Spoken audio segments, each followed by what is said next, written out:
practice seemed a little intense today. What do you guys? What's been different about this week? I guess as you guys ramp up for a pretty big game against Gonzaga. I mean, I feel like it's always gonna be a little more intense when you're playing a team like Gonzaga. They're either the best team in the country or top 5 every single year, and we feel like as a team and especially the coaching staff, they feel like we are special this year. We're doing something magical, and it's going to be a dogfight on Thursday. So we're excited and we're ready to go. What's it like playing at Gonzaga? How would you describe the atmosphere and just playing up there in the Kennel? The Kennel is pretty crazy. Like, I know the Marriott Center gets a lot of rep for the BYU Rock, but those guys go crazy. They're there 60 minutes before the game starts, and they're hounding us. They're calling us names. But we love it. It's a great atmosphere, and we're just super excited to be there on Thursday. You mentioned that you guys feel like you're a special group this year, right? How much of a benchmark or like a measuring stick do you feel like this game against Gonzaga is to kind of see where you guys are as a program right now this year? I mean, it's a huge game. It's huge for us, huge for the WCC, and we look back to last season. We played them in the WCC championship game. We're up by 15 points going into halftime, and we ended up losing the last 4 minutes of the game.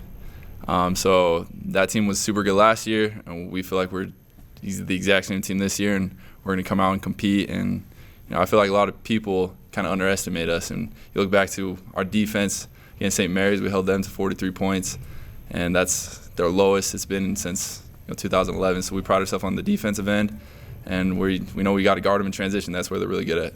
Sounds like you want to get them back a little bit for last year. I personally do. I want them so bad, and it's just it's going to be a smash mouth ball, kind of like St. Mary's, and we got to play with a little chip on our shoulder. Just kind of looking at practice with coaches involved, just preparing. Can you talk a little bit about preparing for the length and the unique challenge that Gonzaga brings, and just how you've been preparing for that as a program? We watched a ton of film. I think we watched hours and hours of film already just for this game, and something that we are really keying in on is their transition. They like to be up 10 to 15 points in the first 4 minutes of the game before the immediate timeout even happens, and so that's where they're really, really good at. And so we're really kind of keen on their transition defense and then limiting their offensive rebounds. So if we can kind of keep them off the glass and limit their possessions on transition, it's going to be a great game, and we're excited for it. Trevin, do you feel like this schedule that you guys have faced to this point has prepared you to face a team like Gonzaga, or are they just such a unique entity unto themselves that it's just there's no similarities to them? That's a great question. I feel like our non-conference schedule, I feel like the coaches did a great job preparing us for games like this, but yet again, like, it's Gonzaga. They're a great team. They're really well coached, and every single year they're bringing in someone else. So it's going to be a challenge for us, but I feel like our non-conference schedule has helped us both mentally and physically with our toughness to prepare for this game. Do you guys feel a bit more prepared this year compared to the previous 2 games last year, where in the regular season where those were moved up due to impromptu COVID games? Do you feel more prepared this go around because you've actually had a full week to prepare? Yeah, COVID sucks. But I think I do. I feel like we're more prepared. It took us 2 games to really understand how fast Gonzaga really plays. And that's something we've already watched our last game against them during the regular season, not the WCC championship game, but just the regular season when they got up 20 to 2 points on us. Then they got up 15 to 2 before the media timeout. So that's what we're really kind of keen on, is those first 4 minutes and limiting those transition stuff that they have. But I feel like we're a lot more prepared this year. How do you limit a team that is predicated on just getting onto big leads like that, playing fast? What was the question? How do you limit a team like that? How do you limit their transition? Like, you talk a lot about limiting transition, transition. Like, what exactly goes into that? It's just a mindset. Like, we watched some film where a shot goes up and we're looking at the ball, and then it bounces, and then the other team gets in, and then we're starting to sprint back. And to change that mindset to right when the shot goes up, you got to be sprinting back. Like, you got to change that mindset, and you got to go. It's all about urgency, and that's something that we're trying to practice right now. As soon as the shot goes up, it's not a back pedal, it's a turn and sprint. And that's something that is just, again, trying to change that whole focus, and the coaches are being really top-notch about just helping us prepare for this game. Since you've been here at BYU, you have experienced victory against Gonzaga. Does it require a perfect game to take down the Zags? I don't think it requires a perfect game. I think it requires a lot of toughness, a lot of physicality, and kind of playing with the chip on your shoulder. Like you gotta play with kind of an angry attitude, I would say. Like coach wants us to play with that attitude where it's no matter what, if shot goes up, you're hitting somebody.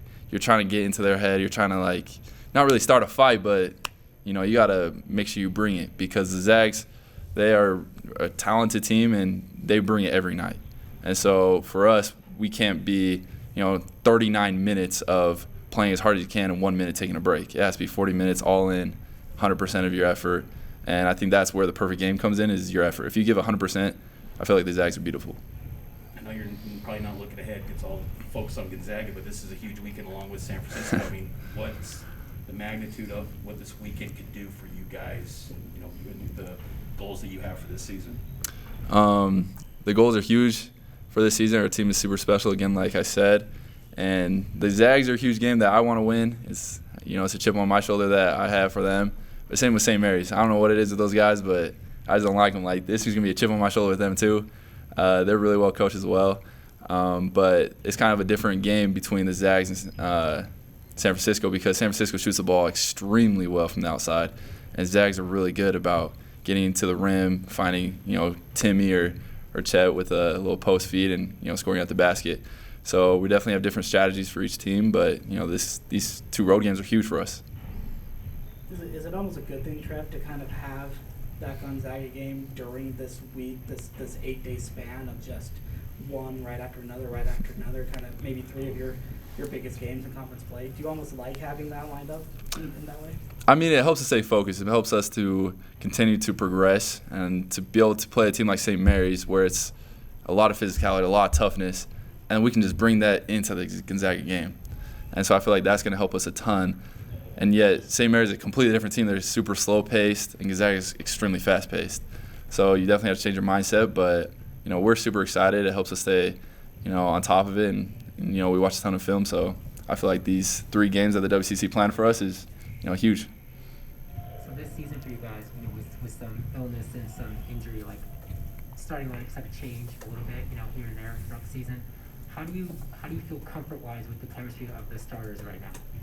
I feel super comfortable with each guy on the team, and the starters we're like a band of brothers, and Alex and Tijon and Caleb and all these guys, they were huge about just helping me stay focused and just not worry about my shot, because at the beginning of the year I feel like everybody knows I wasn't shooting the ball like I want or like I did last year, and then I got inserted into the starting lineup. The coaches had a ton of trust in me, all the players had a ton of trust in me, and my confidence just rose, and I feel super comfortable putting the ball on the floor, making plays for my teammates, and as they do as well. Considering you guys lost Richard and Gavin, as you look at where you are right now, how would you assess what you've accomplished at this point? I'm extremely excited, super happy. I mean, we were a lot farther advanced than the last 2 years I was here. Compared to like rankings and stuff, we are 30th right now, I think, in the net, and so we are right where we want to be in terms of our end goal of going to the NCAA tournament and going far and making a deep run. But we're just excited. Like, this team's special. I feel like you guys have already seen it. We compete no matter if we're making shots or missing shots. We give it our all 100% of the time, and I feel like that's what's going to show on Thursday. Awesome, guys. Thanks. Trev, I have a question. Get out of here.